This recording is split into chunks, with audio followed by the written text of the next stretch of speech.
Hey man, welcome back. Welcome back. If you're listening, tuning in, watching, hope you're doing well. And if you're not, well, you're not gonna hear this anyway, so what does it matter? But yeah, um, initially I wanted issue 31 to discuss topics around what I think the New World Order was gonna be in it. I remember being like, I don't know, 12, 13, 14 when it probably first started. But I remember like being a little kid sat in front of my computer or my iPod Touch at the time, um, watching videos on YouTube about like New World Order and like Illuminati and like, you know what I'm saying, all these like secret sectors and like shit that they would get up to. Because as a kid, I don't know why, but I used to find that stuff interesting, innit? It used to like fascinate me a little. And it was just, I don't know, it was weird, innit? But it was sick because I used to like learn about these different things and I used to think, fuck, like who my age is like reading up or learning about this, or like how is it that me at 13, 14, 15, like I can even have the capacity to like listen, read, understand, like really take in what's going on, all that sort of stuff. And yeah, man, at that age I was very curious and I learned a lot about all that sort of jazz. So now that I'm older, I've been giving it some thought again. I don't know why, but I have, and I wanted to address, well, not address, but like just kind of sit, think, and talk about what I thought the New World Order actually is and what it actually looks like. But to be fair, though, in light of recent situations, just to do with like Palestine, the ceasefire, and what's actually going on, I think it makes more sense to talk about that just because it's this is like a very big moment in time of our history, and I don't think, well, I think a lot of people do realize that, but at the same time, there's a lot of people that don't, and there's a lot of people that think it's just another one of those like wars that's going on, and it's not really making a difference. But it's not really the case. It's not really the case, and I think just even in general, the Palestine Israel war has really brought into light the chokehold, the manipulation, the control the Western world has over the rest of the world, innit? And how easy it is for them to just impose their own beliefs on other regions and other parts of the world where really and truly no one asked for their input, bruv. Nobody asked for their input. Um, and yeah, man, because this is something that's literally, as I'm recording this, the ceasefire was announced yesterday, last night. Um, it makes sense to talk about it and it makes sense to go on about it because it also goes hand in hand with the New World Order. But I think that will be another issue for another day. But yeah, man, I wanted to use this time, this space, the platform to bring to light and just kind of be an extra voice and let people know, if they don't already, what's actually going on. Like what's going on in the world, what's going on with Palestine and Israel and the war there. Um, because yeah, man, until fairly recently, I wasn't fully educated on it either. I didn't know everything about it, and all I knew was that there was a war in Palestine where the Israelis were trying to take over the land, and that was that. I didn't know why, didn't know how, didn't know anything, didn't know anything.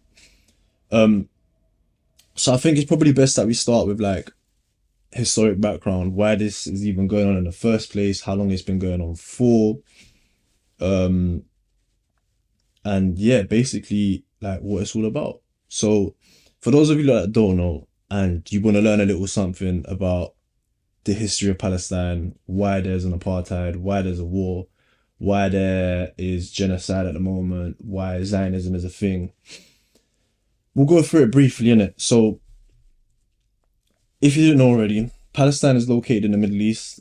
It's in a region bordering Lebanon, Syria, Jordan, Egypt, and the Mediterranean Sea. So, before all of this, Palestine was a predominantly Muslim country or Muslim population, Islam population. It was 84% Muslim, 11% Christian, 6% Jews. But they all lived alongside each other peacefully.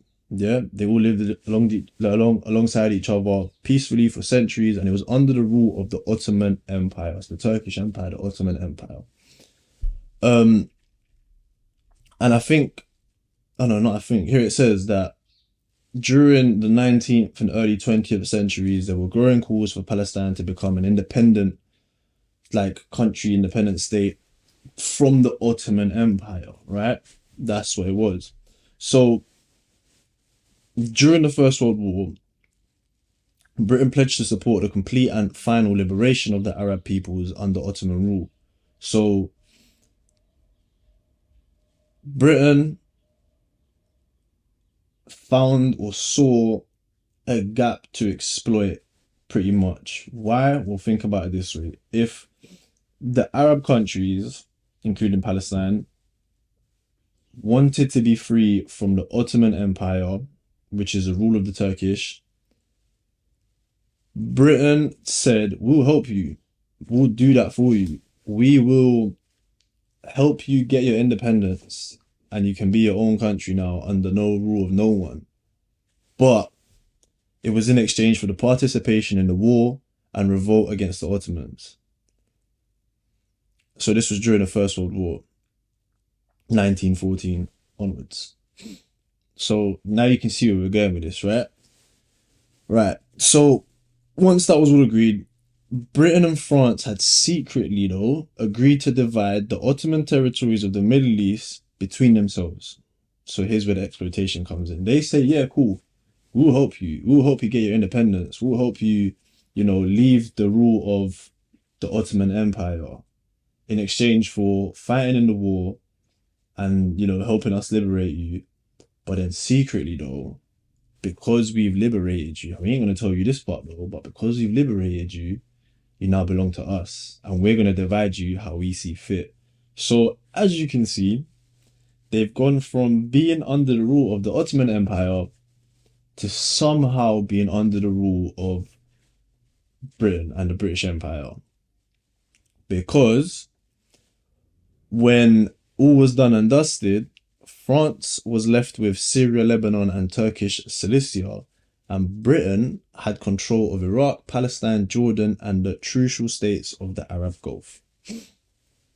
So this is all under the Sykes-Picot Agreement in 1916, one of the major secret agreements during the war. Secured British control of Iraq, Palestine, Jordan, and the trucial states of the Arab Gulf, while France received Syria, Lebanon, and Turkish Cilicia. So that was in exchange for helping them be liberated. Crazy, right? So, in 1917, during the partitioning of the Ottoman Empire, British Foreign Secretary Arthur Balfour promised to help facilitate the creation of a national home for the Jewish people in Palestine. And this is where Zionism begins. It's the belief that Palestine is the chosen land for the Jews and that is where they belong, at the expense of the people that have already lived there for hundreds and thousands of years. So Britain occupied Palestine in 1917. So you liberate the country and then you occupy it. You take it under your control. Make it make sense. And they remained there until 1948. So in 1947, Britain approached the newly founded and then Western-dominated UN to determine Palestine's future on whose authority and on whose authority. Who's in charge of making these decisions for a country that's not theirs and that doesn't need these decisions made for them? They were perfectly fine up until up until 1914, or maybe a little bit later on, 1916, 17. They were fine up until then. They didn't need other people to come in and tell them like what their future needs to be. They don't need other people to tell them, or they don't need other people to come and determine what their future is going to be. Once they're liberated. That's the whole point. I don't need you to come in and now dictate what's going to happen in my country. But anyways, so they went to the Western-dominated UN to determine Palestine's future. This was in 1947, yeah? So despite the Jewish people only making up a third of the population, the UN recommended creating a Jewish state on 56% of the land in Palestine. So that's more than what the Palestinian people already... Well, that's more than what the Palestinian people would have been entitled to So already it's basically taken over. You know what I mean? Like if you have a company and you own over 50%, even if it's 51%, you own the majority share. So you're technically the majority shareholder of that company. You own most of it, right?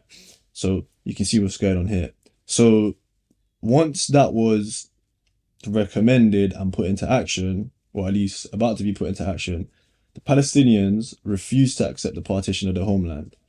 And then in 48, Israel was established unilaterally. So established illegally under whose command, under whose authority, who says what goes, and why do you have the right, and why do you have, don't know, this overpowering authority over apparently everybody else to be able to say that? I don't get it. It doesn't really make sense to me, but hey, this is what happened. And by 1949, the Nakba catastrophe had resulted in the ethnic cleansing of 2/3 of the Palestinian population, with Israel ruling over 78% of the land.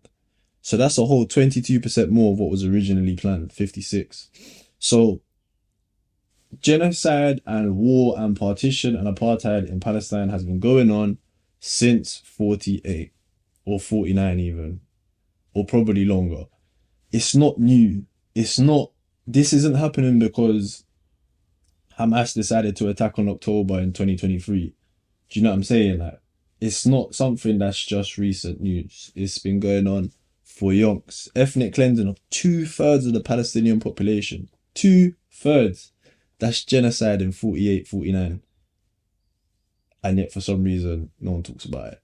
Or at least it's not really like mentioned when current affairs are going on today. So the West Bank and Gaza Strip have been under illegal Israeli military rule since they were occupied in the 67 war, and today are referred to as the occupied Palestinian territories. East Jerusalem was also annexed illegally by Israel in 67. For over 60 years, the Palestinians have been denied the right to self-determination and statehood. Crazy. Crazy. All of this because the Western world decided, I'm gonna control you now. I'm gonna take control over you from the Ottomans, and I'm gonna decide what I'm gonna do and what I wanna do with you. When really and truly, they're just people how you are.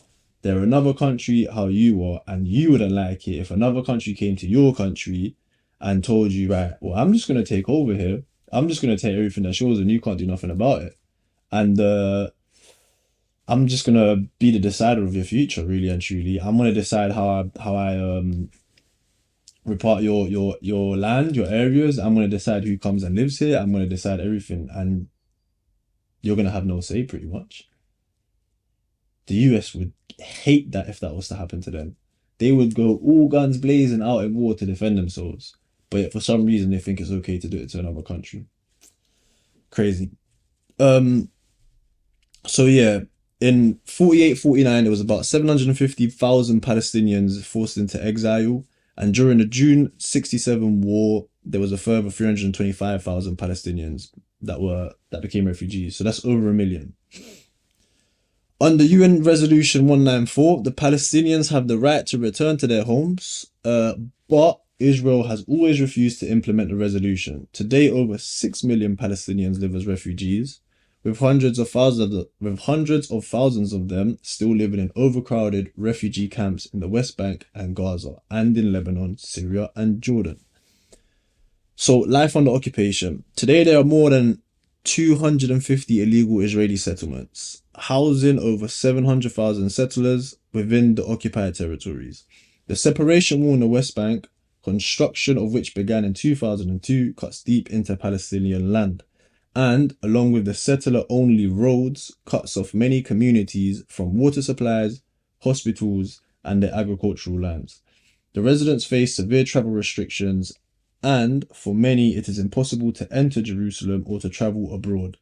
Israelis' treatment of the Palestinians both within Israel and in occupied territories, including practices of land expropriation, unlawful killings, forced displacement, restrictions on movement, and denial of citizenship rights, is recognized as amounting to the crime of apartheid by Amnesty International, Human Rights Watch, and the UN's Special Rapporteur for Human Rights in the occupied Palestinian territories, among others. Palestinians are continually under attack from the Israeli occupying forces and are increasingly harassed by settlers who attack farmers and steal their land.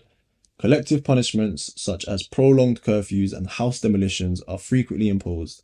The Palestinians who remain in what is today the states of Israel as non-Jewish members of a Jewish country also face discrimination in all areas of Palestine and are considered to be second-class citizens.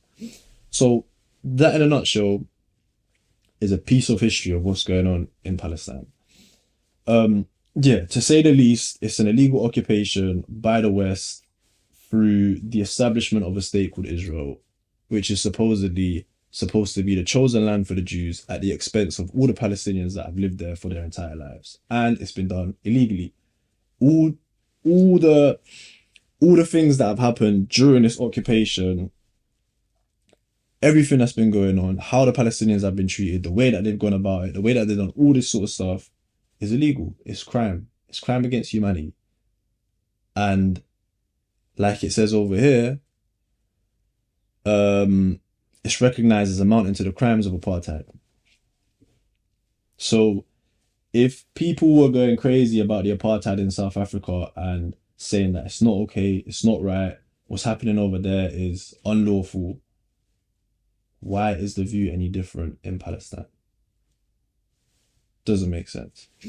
Anyways, fast forward to recent times. There's been a war going on in Palestine. The Israelis have been trying to take over. The war's been going on for 15 months. It's been pretty much one-sided. And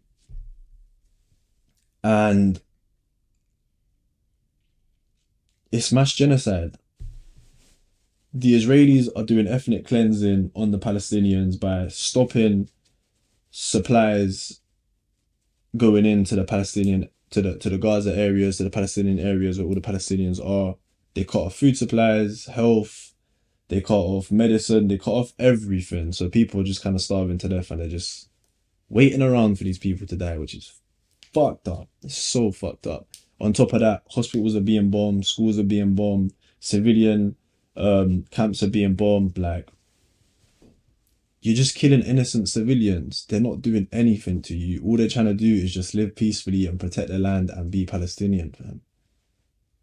All because what, you think this particular land belongs to a particular group of people? I don't know. It all doesn't sound right to me. So anyways, a war's been going on for 15 months. Countless war crimes have been committed by Israel. They have been receiving at most a slap on the wrist, empty threats. They haven't really been punished for anything that they've done. If anything, it's just been endorsed by the West. They have supplied most of their military weapons. They have financially supported them in the billions to continue conducting this war. So yeah, it's crazy. It's crazy. The West supposedly is an arbiter, well, I don't know how you say it, but they're supposed to be a mediator of good in this world. That's what they believe that they are. They're supposed to be the be-all and end-all of this world. They know everything. They know what everyone needs. They know what everyone wants. They think that they know best. And if you are trying to do what's best for the people, how is funding genocide best for the people? I just think it's so black and white. It's not that hard to understand. So yeah, so 15, 16 months of war. Well, it's not really war, it's genocide, one-sided affair. And yesterday, the ceasefire was announced. So let me explain the ceasefire to you. It's a ceasefire. So it's a 42-day ceasefire. So supposedly it's to provide much needed relief to the Palestinians, and there are three phases to the ceasefire. Let's find out what is going on. So, phase one should be over 42 days, 6 weeks. And the ceasefire was announced yesterday, Wednesday. Today's Thursday as I'm recording this. And you're probably going to be listening to this on a Friday when it's released. And the crazy thing is, even though the ceasefire has been announced, it's not coming into effect until Sunday. So announced on Wednesday. So Wednesday, Thursday, Friday, Saturday, Sunday. It's not coming into effect 5 days later. A lot can happen in 5 days, and a lot has been happening already. So what are the three phases of the ceasefire? So phase one is 42 days. Starts on Sunday, the 19th of January. And these are the terms and conditions. 33 Israeli captives, including women, children, and civilians over the age of 50, will be released. Israel will release a large number of Palestinian prisoners during the phase. Israel to withdraw its forces from Gaza's population centers to areas no more than 700 meters inside Gaza's border with Israel. Israel will allow civilians to return to their homes in the enclave's besieged north and allow a surge of aid into the enclave of up to 600 trucks per day. Israel will allow wounded Palestinians to leave Gaza for treatment and will open the Rafah crossing with Egypt 7 days after the start of the implementation of the first phase. Israeli forces will reduce their presence in the Philadelphia corridor at the border area between Egypt and Gaza, and then withdraw completely no later than the 50th day after the deal comes into effect. Phase 2.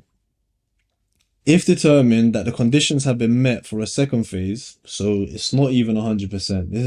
It's a if. It's a conditional. Hamas will release all remaining living captives, mostly male soldiers, in return for the freeing of more Palestinians held in Israeli prisons. So, unfair conditions, unfair terms and conditions, but hey, Israel would initiate its complete withdrawal from Gaza. Big if. Phase 3. Should the conditions of the second stage be met, bodies of the remaining captives will be handed over in return for 3 to 5 year construction plan to be conducted under international supervision. So, I can't lie, yeah, I spent a lot of time thinking to myself, what is the real reason for why a ceasefire has finally been agreed 15 months later of slaughter, yeah? Because when it comes to politics, unfortunately, there's always a hidden agenda. Always a hidden agenda. Things are not just as black as white as they seem, innit? I think one of the most obvious ones was to shut everyone up. Obviously, there's a lot of noise being made about the Palestinian war, a lot of free Palestine movements all over the world. Everyone has been supporting Palestine. And the first thing that comes to mind, without even reading any of the phases of the ceasefire or anything, is that it's just another way to shut people up, to stop talking about Palestine, to finish the awareness that's going on, to finish the coverage, to basically just stop people talking about Palestine and forget about it, so that they can continue conducting what they set out to do initially in a bit more of a private manner without people sticking their noses in this business, innit? But I don't think it's gonna work. So that was my initial thought. But it's not really a but though. I think that's probably still going to happen, but a lot more discreetly, despite there's still going to be a lot of noise about the war and about the apartheid, innit? Here we go. So this is also interesting too, right? Because if phase 2 and phase 3 are conditional, it allows the opportunity for Israel to sabotage the negotiations by changing their demands. And this is funny. This is so funny, right? That it says this, because I'm about to read something else to you a little bit later down the line, and we'll come back to this as well. um, about sabotaging the negotiations and changing demands for the ceasefire, innit? So at this stage, only phase one has been agreed. Trump assured Israeli leaders that if they withdraw their forces as part of the deal but later decide to resume fighting, the US will support their actions retroactively. Crazy. Like, before Trump gets into power, he says that he wants to end it completely. He thinks that what Israel are doing are obviously not okay and blah blah blah. And now that man's in power, what's he saying? If y'all want to go back on this deal, if y'all want to continue fighting and just go ham again, I'm gonna support you. Nuts. So now you're starting to see what politicians do, how they lie, how they play the game just so that they can get voters, just so that they can get back in power, just so that they can play the system and basically be a president again or get in positions of power. And this is what politics is, man. It's just people on power chips, bro. It's people manipulating, it's people lying, it's people putting on facades just so that they can get in positions of power. Now you see how power corrupts. Um, so this assurance aimed at placating, or yeah, I can't lie, my English is some reason terrible, but this assurance aimed at placating Israel's national factions, cast doubt on the durability of the ceasefire, and reinforces the historical patterns of US-Israeli complicity. Um, and the US states played a pivotal role in brokering this ceasefire. So the SWIFT agreement, remarkably similar to the deal proposed 8 months ago, highlights the US's capacity to not only control Israel, but also its complicity in enabling the genocide. Israel is an American imperialism project. It pretty much is, to be fair with you. The state was established by the UK and the US. The US has had the most control over everything that's been going on. If the US 8 months ago proposed this deal and could have got it done, why wait until now? That's 8 months of genocide that could have been stopped, that could have been prohibited, that could have been avoided. But yeah, man, for some reason they just decided, we'll kind of just let this one go. We'll let these lot continue doing what they want to do, and every time they do something bad, we'll tell them you're doing something bad, and if you don't stop, we'll punish you. How? We'll just punish you. And have they? No, they haven't. So you can kind of see how the US has been very complicit in enabling this genocide. And behind closed doors, what do? They say stop doing what you're doing. It's bad, but here's another $1 billion so you can kind of just do what you got to do on the side and not let anyone know that we're funding what you're doing. Do you know what I'm saying? It's kind of fucked still.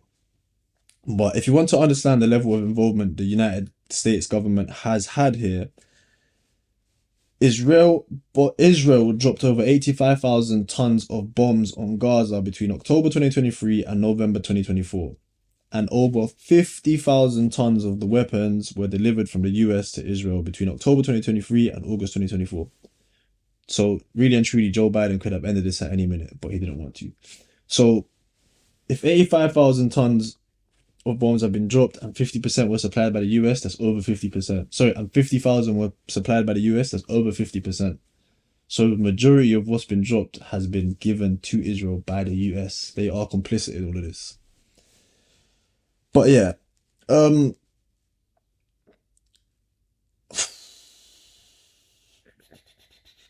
these are also part of the elements or the key elements of the plan in basically the ceasefire and moving forward in it. So the Biden administration has a plan for Gaza after the end of the war that they will hand over to its successor in the Trump team in it. So these are the key elements of that plan. So international partners will help the Palestinian Authority establish an interim administration to oversee the civil affairs in Gaza, including water, energy, healthcare, and banking. The interim administration would hand over full control of Gaza to a reformed Palestinian Authority as soon as possible.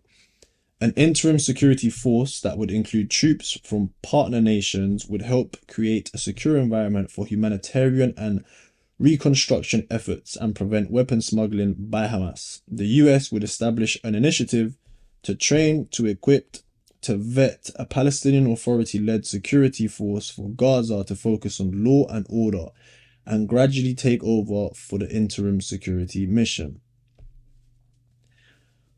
This is quite interesting, to be fair, you know. So it all sounds good on paper, innit? It all sounds like, yeah, look, they're giving power back to the Palestinian Authority and blah blah blah blah blah. However, though, here's the issue: the Palestinian Authority, so the PA, is a partner to Israel in the West Bank. So you're giving power back to an Israeli partner, just labeled as the Palestinian Authority. So it sounds good on paper, but is it really? I don't think so. The interim administration would hand over full control of Gaza to a reformed PA as soon as possible. Reform for who? It will be Israel and the US. That's who the reformed PA will be for, right? So Israel and US can oversee what they're doing, agree on everything, and just let it slide and let it continue going on under the name Palestinian Authority, pretty much, yeah. So, an interim security force that would include troops from partner nations would help create a secure environment, right? So, obviously, for humanitarian efforts and reconstruction efforts and prevent weapon smuggling. But who are the partner nations? They are the US, Egypt, and Qatar. It's not looking good, bruv, is it? I don't know too deep into politics, but if the US is involved and these are their brethren, it's not looking good. But I think this point here is the most interesting one, and it goes back into what I wanted to speak about when it came to a new world order, yeah. So you can kind of see where it goes hand in hand and how these things go in hand in it. So it says the US would establish an initiative, pardon me, to train, to equip, to vet a PA-led security force for Gaza to focus on law and order and gradually take over for the interim security mission. So before any of this was happening, obviously Gaza were under the rule of the Ottoman Empire, but they still had their own authority. They still had the way that they ran the country. They still had all these sort of things. So why do they need to be led and trained by the US on law and order? Do you not think that the US is going to impose their beliefs on law and order on the people in Palestine through the PA, the Palestinian Authority, so that they can implement and indoctrinate them with US law and order? Like, why does the US have to train them on that? Why can't the people decide for themselves? Why does the US have to give them their version of law and order? Why can't the people decide that for themselves? I don't think people are that barbaric, fam. Especially having gone more than 50 years, 60, 70 years of genocide, to implement a system of law and order that's gonna be barbaric and I don't know, like detrimental to the civilians that are there already. They've gone through enough suffering, fam. Why can't the people just decide for themselves? Why can't they basically just be themselves and have their own country, fam? Like, why do the US need to put their finger in all these pies, bro? No one needs your method of doing things, because look at what it brings. It brings about destruction. It brings about genocide. It brings about apartheid. It brings about war. It brings about like hostility, paranoia. It brings all of these things, fam. So why do you think it's okay for you to come and implement your systems of law and order, to train, to equip, and to fucking vet a PA-led security force to focus on law and order and gradually take over for the interim security mission? Well, boys and girls, it's quite obvious, fam. If you can implement US systems in another government, it's very easy for the US to then manipulate and control that government like from an outside position. Do you know what I mean? The country can still remain the country, but it will still be heavily influenced by the US. And that's the way the US controls a lot, fam. You know what I mean? That's the way the US controls a vast majority of the world. And what is their arguments for doing all of this? The war on democracy, the war on capitalism. So when I was talking about what a new world order looks like, it's not a one world government. It's not a one state world. It's a totalitarianism, totalitarianist state that is where everyone agrees to the same ideology of how a country should be run, and that ideology belongs to the US in the form of democracy and capitalism. So if you can implement that in every country in the world and label yourself as the global leader of democracy and capitalism, because that's what the US have done, you can now have the biggest influence on what goes on in all the other countries that follow your same ideology and methods of running a country. So if you decide, actually, no, democracy looks a little bit like this now, capitalism looks a little bit like this now, everyone else is going to be like, well, we are a democracy. We believe in capitalism, so we have to also embody what that is. So it doesn't give people an option. It really don't. And if you think democracy is the best solution, if you think capitalism and how capitalism is currently conducted is the best solution, I think you should think very hard about where those things have gotten us in today's day and age. Like, I don't think it's the best solution. Democracy is not democracy. You're given a choice between, normally it's the two major parties to pick from. So already your choice is restricted. And you're picking practically two different heads of the same dragon.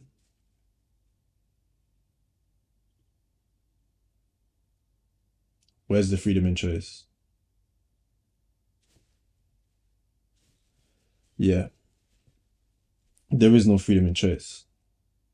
The people that run these political parties, how many times have they not swapped sides? How many times has another political party gained power and still the same damn thing happens year in, year out?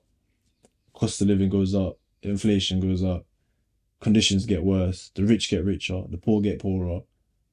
The middle class is now not a middle class, they're also part of the poor. Like, no matter what political party comes into power, it's all the same thing, really and truly. So democracy is not the answer. Democracy is a lie, it's a facade. You're told you, the people, are the people that choose. You have the choice. You're told it's a free country.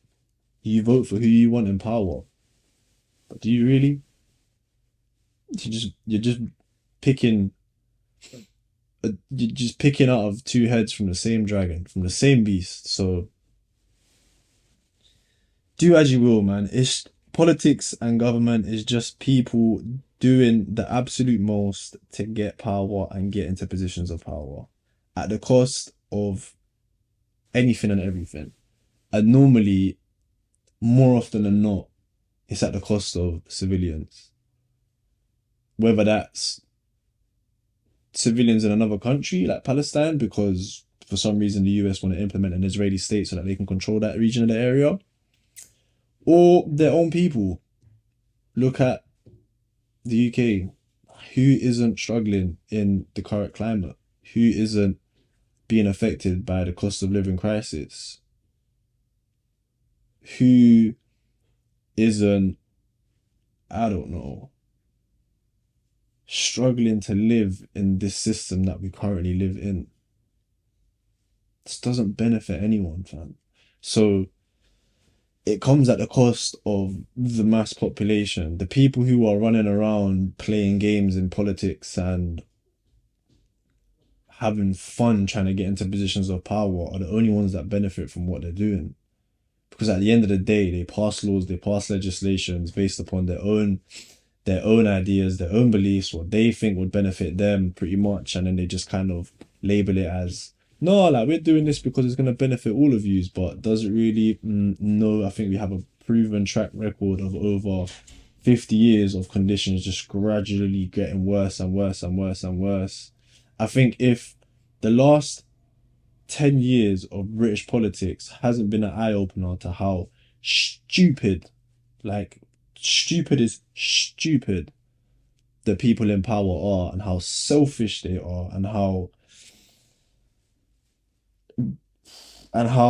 much they stand on the other side of life's spectrum, good and bad. I don't know what serves as a better example.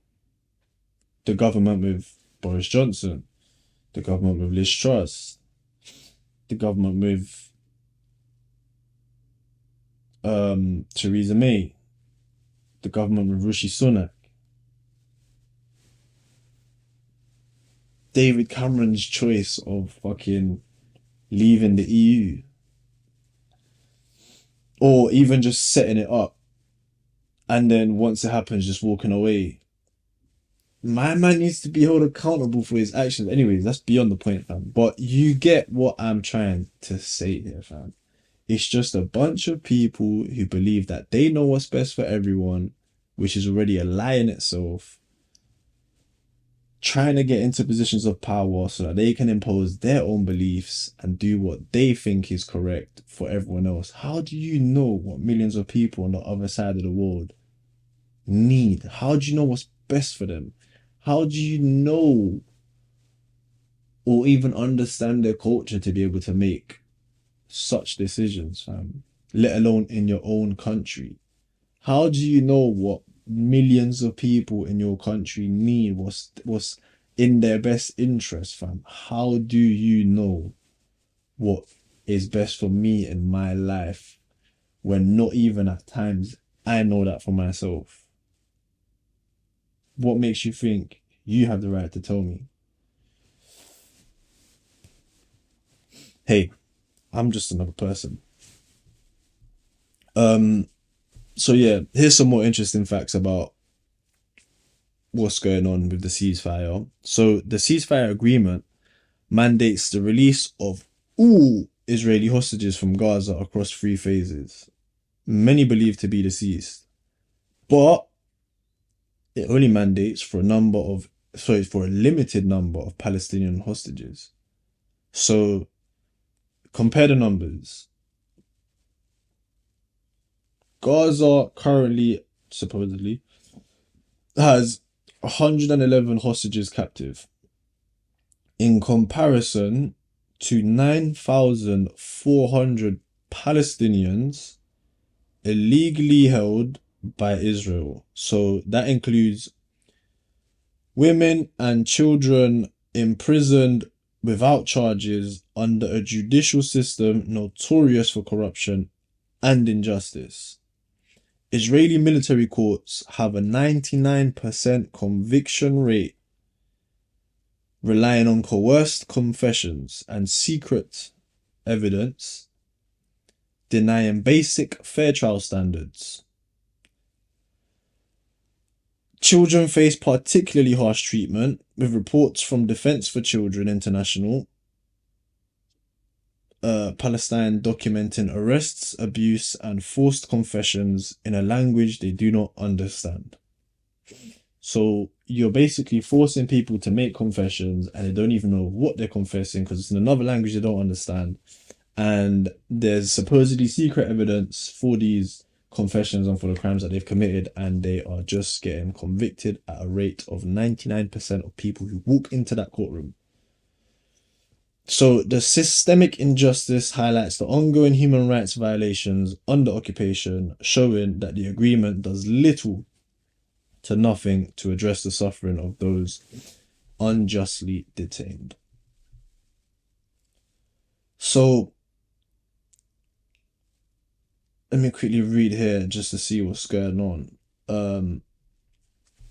So Israel views the agreement as a means to secure the release of captives held in Gaza, while for Hamas, it is one to secure a permanent ceasefire. these are not the same objectives.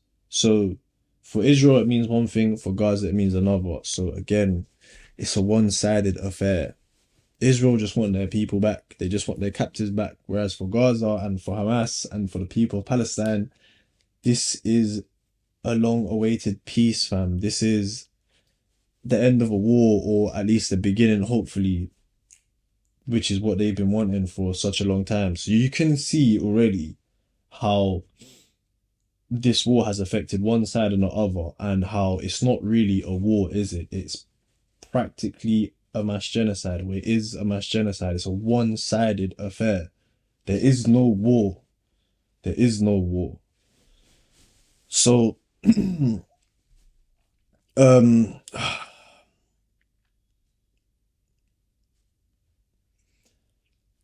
I understand that genocide is a good thing. There's a lot of people that are very, happy with what's been going on. They're able to see this as like a step in the right direction, all that sort of stuff. But it's too soon to tell. It's only the very beginning. And if I'm being entirely honest with you, when I outlined the plans for the ceasefire and for Palestine moving forward that the Biden administration is handing over to the Trump team, it very much just kind of sounds like they're gonna do a ceasefire and they're gonna approach the apartheid and the taking over of Palestine in a different manner. They're gonna do it a lot more tactically and politically. It just kind of sounds like they're gonna navigate their way through terms and conditions, through agreements, through all these other forms of decision making and decision implementing, so that Israel, or more so the US, can have a control over that entire area, because that's pretty much what they're fighting for. So it doesn't sound like to me they're going to give Palestine back to Palestine. I mean, they say fine, fair enough, they're going to give, you know, authority to the Palestinian Authority to like do what they got to do, but the Palestinian Authority is a partner of Israel, and if it's a reformed Palestinian Authority, well, it's reformed for Israel and the US, so it's still going to be under US control, or at least surveillance, and that's not the solution you want here, because at the end of the day, that can very easily still be manipulated and molded into somehow just the whole thing becoming an Israeli state or a US governed state. So it sounds good on paper, but is it really? I don't think so, and I'm not convinced, fam, at all. And one of the last things that I did want to address before ending the issue is this statement that I made very earlier before on the Gaza ceasefire. So the ceasefire being divided into three phases, with phase 2 and 3 being conditional, so conditions have to be met for that to carry on going, does provide an opportunity for Israel to sabotage it by changing the demands. And funny enough, what did I read not long ago this morning about the ceasefire and what's going on?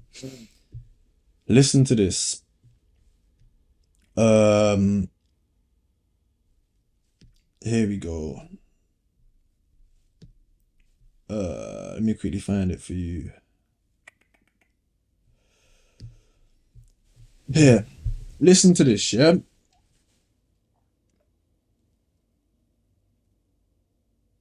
I think they've removed it. That's crazy. I hope they haven't, you know?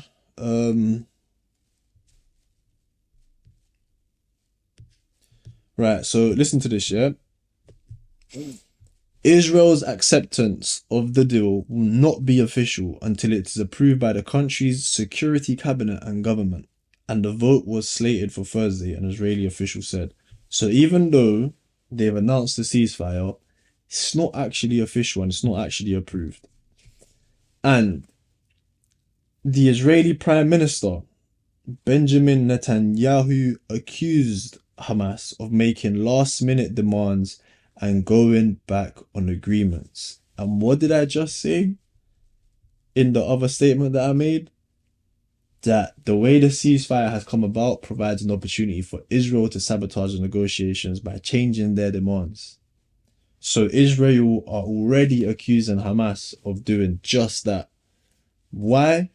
Well, if Trump has told Israel that if you decide to go back to war, we'll back you fully, do you not think Israel are gonna continue to consider that as an option? Of course they will, bruv. I'm telling you now, the ceasefire is to shut people up. And let's continue. The Israeli cabinet will not convene until the mediators notify Israel that Hamas has accepted all elements of the agreement, a statement from Netanyahu's office has said. However, though, Hamas is committed to the ceasefire agreement announced by mediators on Wednesday, so they are committed to it. They've said that they will meet all the demands. So why are you coming out and saying that they're making last minute demands and going back on agreements when they're not? If clearly this whole ceasefire is constructed to benefit Israel and offer them the opportunity to do just that, especially if they get the backing from a global powerhouse like the US. Make it make sense. I knew that like as soon as they announced it, like it was a sick thing, but I knew that like there was a lot more going on. I knew there was more behind the whole announcement of a ceasefire and how and why it's going to benefit people. It just did not convince me one bit, fam. One bit. So hardliners in Netanyahu's government are still hoping to stop the deal. So if it hasn't been agreed, there's people in his team that don't want the deal to go through. The majority of ministers was still expected to back it. So Finance Minister Bezalel Smotrich said his party would only stay in the government if Israel resumes the war full force until Hamas is defeated. So it leaves Netanyahu in a techie predicament, fam. If he wants a ceasefire, which I don't think he does, he's gonna lose a lot of government backing from other officials like the finance minister. And does he really want that? I mean, I think so, you know. Far right police minister Itamar Ben Gvir has also threatened to quit the government if the ceasefire is approved. So while people celebrate the pact in Gaza and Israel, Israel's military conducted more attacks after the announcement. So yeah, as I said, announcement on Wednesday, recording this on Thursday, releases on Friday, and the deal or the ceasefire doesn't come into effect until Sunday. So from the announcement of Wednesday all the way to Sunday, it's still full on war, or it's still full on genocide. And since the announcement, Israeli airstrikes have already killed 46 Palestinians. So in the space of one night, after announcing a ceasefire, they have still killed 46 Palestinians. They've still managed to continue doing what they said they were not going to do. So yeah, man, if this doesn't really sound like a real deal, or if it doesn't really like make sense, or if it just all seems a bit fishy or too good to be true, it's probably because it is.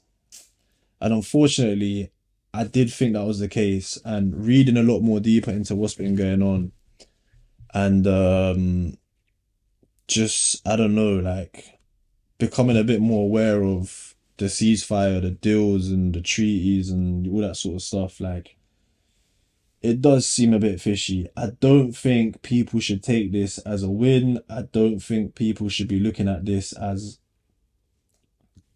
definitive progress. I think everyone will continue to do this, but I do think more noise now needs to be made.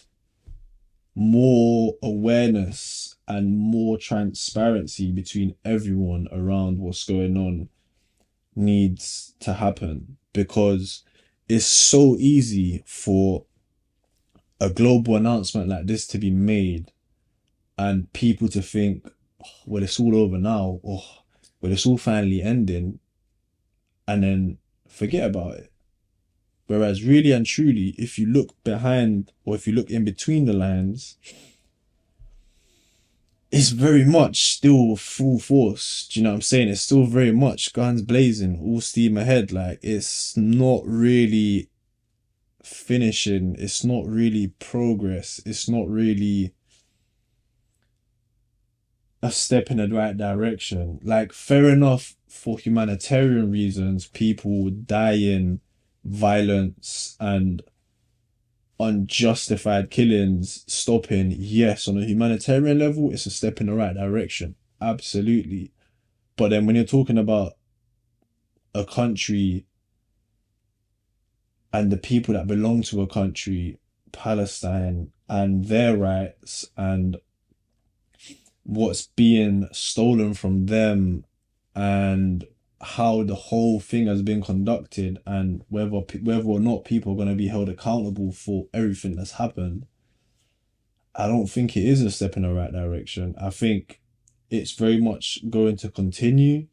I still think what they're trying to do here is buy time to find different ways of finishing what they set out to do, maybe without violence, so that people don't make as much noise, because I feel like a lot of noise is being made due to the violence, due to the genocide, due to all of that sort of stuff.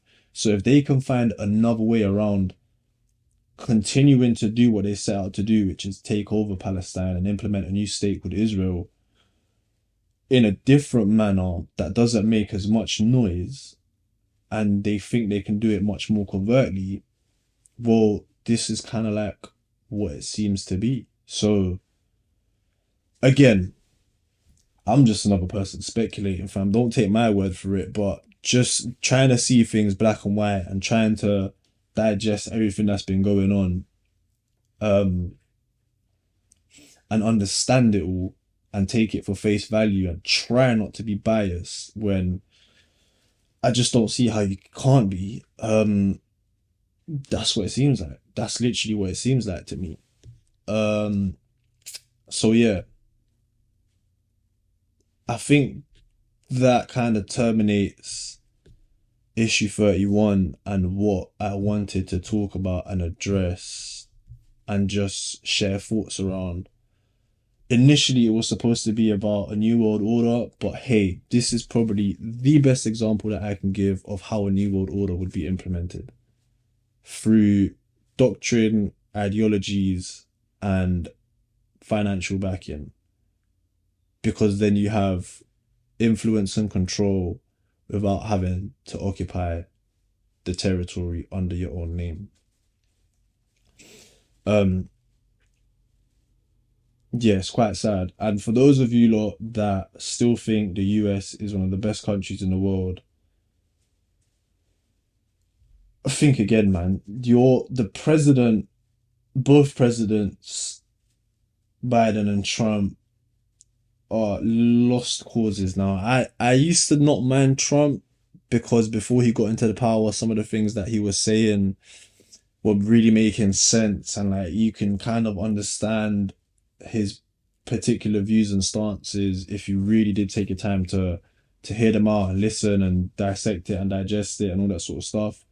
But it's a case of history repeating itself. Before you get into power, you say all these appealing things to get voters on your side, and you try to sound like the nice guy, the good guy, the one that's finally logical and gonna be, reasonable and do things correctly. But unfortunately, as soon as someone gets that amount of power, they're just so easily corrupted that they end up going back to their own ways, doing what they want to do, like regardless of whether it's in the best interest of other people or not, and running a country to and making decisions to pretty much benefit your own self and your own pocket. So Yeah, if you enjoy or think that that is the best way to live and that is how a country should be run and that is the best example of a fully functioning country,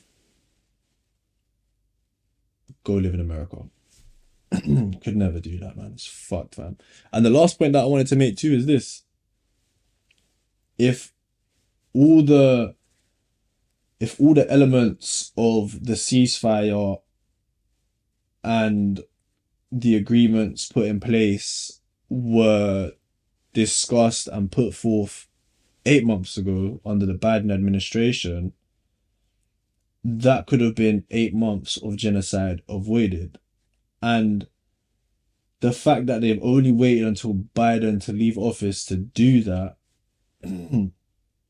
by the way, Biden being the most unfit president the US has ever seen. So I don't even know how this guy is running the country.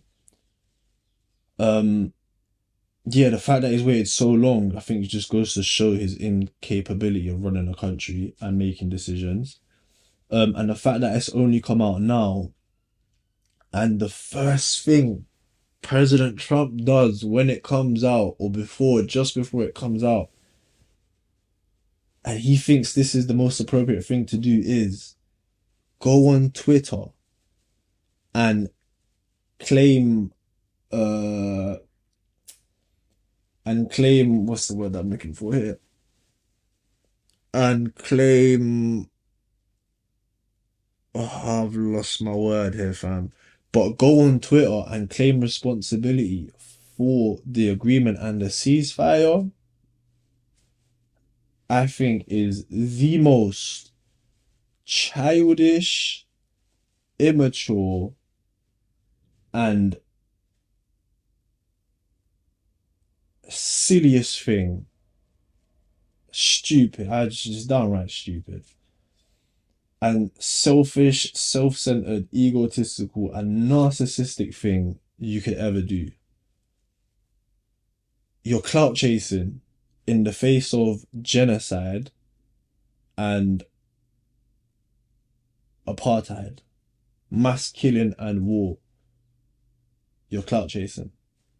You're on Twitter saying, that was me, I done that, I done that, I done that. So you can look good. Deal with your traumas, bro. Life is so much more than just being a president, having the status of global power. It's so much more than imposing what you think is correct and right for the entire world and other people. It's so much more than, I don't know, having fame, having attention, having financial wealth. Life is so much more than that, man. Deal with your damn traumas and grow the fuck up. Yeah. That concludes issue 31. Ceasefire explained.